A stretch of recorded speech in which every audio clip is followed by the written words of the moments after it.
The federal government has promised to put more violent criminals behind bars under its tough new laws. But documents obtained by CBC News show just how crowded Canada's prisons are now. Our senior correspondent, Terry Milewski, has this story. Terry.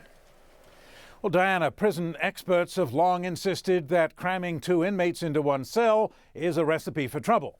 Now, CBC News has obtained new figures suggesting they have a point, that as double bunking increases in Canada, so does prison violence. I make no apologies for double occupancy. It's an appropriate utilization of space. Vic Taves, the Minister of Public Safety, says double bunking is not a major concern, but it has been rising sharply.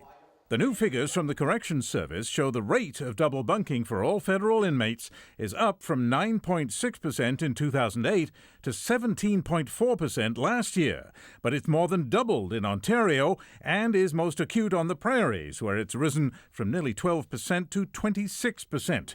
The Ombudsman for Corrections, Howard Sapers, says it's a dangerous trend. Double bunking is a symptom of a crowded system, a system that's operating over capacity, a system that's tense.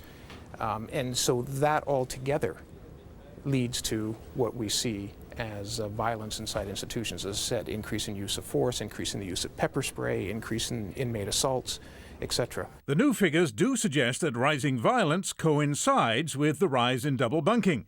The use of force by guards to deal with trouble is up from 975 incidents in 2007 to 1,339 last year. And just as double bunking rose fastest on the prairies, so did the use of force, up from 185 incidents to 394.